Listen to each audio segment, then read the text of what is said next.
When I was having difficulty with the administrative staff from Hanoi University to take a gap year, I emailed the principal of the university at that time, and I printed out his approval. Together with that, I attached like the rule from the university guidebook, and they had to let me take a gap year, because in Vietnam sometimes they expect like bribery. Dare to Fail is a book by a Malaysian author that inspired me to apply to 16 different colleges in the US, and I failed because I didn't have time to write all the required essays.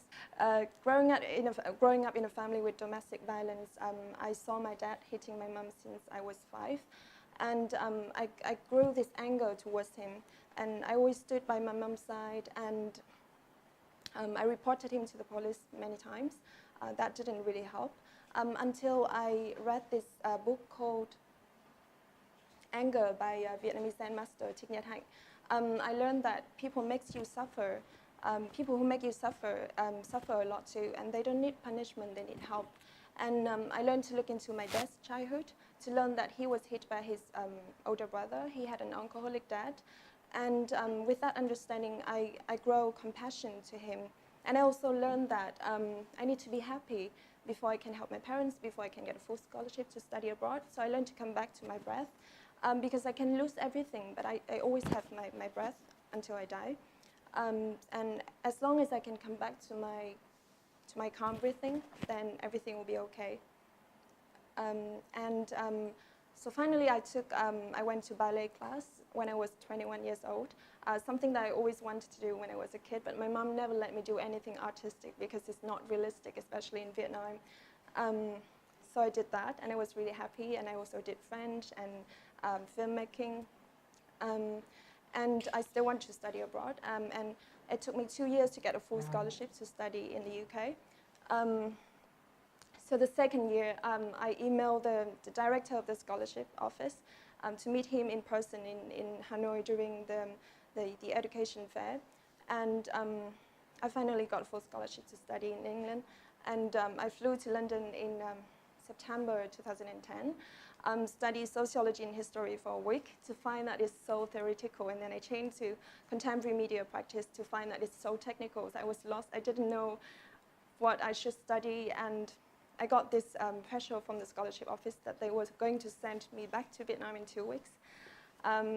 So I stayed with the media course. And then I was still struggling. In the second year, I was still struggling with my course choice, and I was facing losing my scholarship again. And I emailed like hundreds of people asking for help, and finally I got help from the Student Union, which is an independent organization in the UK. So I got back my scholarship, and this is a photo that I was volunteering at the Dalai Lama visit in Freiburg in Switzerland. So I got a free stay and free food for 5 days, and then I traveled to Bern and Zurich. I stayed at a guy I met on the train. He had a boyfriend, and it was a safe country. and I got my free return flight from London to California because I decided to join in this kind of silly show hosted by Vietnamese American in Orange County and San Diego. And then I traveled to the Bay Area and Berkeley, Mountain View, San Jose. And I also had to apply 2 times to get a full scholarship to study Danish in Denmark. The second time I got the scholarship, but I had a problem with Schengen visa because my UK student visa was going to expire. And again, I emailed the Danish embassy in London, and the ambassador was helpful, and I went to Denmark to study Danish and travel there for a month. And after Denmark, I traveled North Europe using couch surfing. So each time to get a host on couch surfing, I had to request about 30 people. And most of the time, it was a positive experience, except from that time in Florence, in Italy. And this is I got a job through LinkedIn. So a language agency saw my LinkedIn and offered me a job to teach Vietnamese at the UK Defense Academy. So I lived with soldiers, British soldiers, for 7 months. It was an interesting experience to get to know soldiers, so after that, it has been very hard to get work visa in the UK prior to Brexit. So instead of trying to get a job in that difficult situation, I decided to continue my travel. So I traveled South Europe and East Europe, and I got back to travel to the rest of the UK that I haven't traveled to, and Nordic countries. And coming back to Vietnam, I worked for Six Senses Resort in Gonda Island for 5 days, and I got fired on purpose after that tweet because I couldn't stand seeing Vietnamese local people get paid unfairly by such a big fancy resort.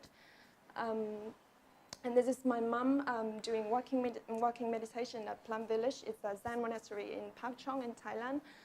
She wanted to leave in the first day, seeing that we were going to live in a tent. And then finally, she got to lie the Dharma talks, and she even asked people how to do sitting meditation, and got home. She even practiced body relaxation and walking meditation. And I recently took my dad there as well. He was still angry at times, even in front of a nun. And there was difficult moments, but I hear recently that he has been more gentle to my mom. So that's a really happy surprise. And I'm making a documentary film about my family and to raise awareness about mental health for men as well. And recently, just before the casting call for a French film about Indochina War in Vietnam, they told me that they no longer have the role for me, but I still went anyway, and finally I still got the role. It's just a crowd role, but I'm looking forward to the experience. So coming back to Vietnam, after 5 straight years living in the UK, traveling Europe, first world countries, I had reverse culture shock.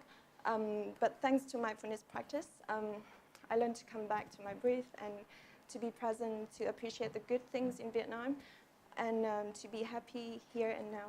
Thank you.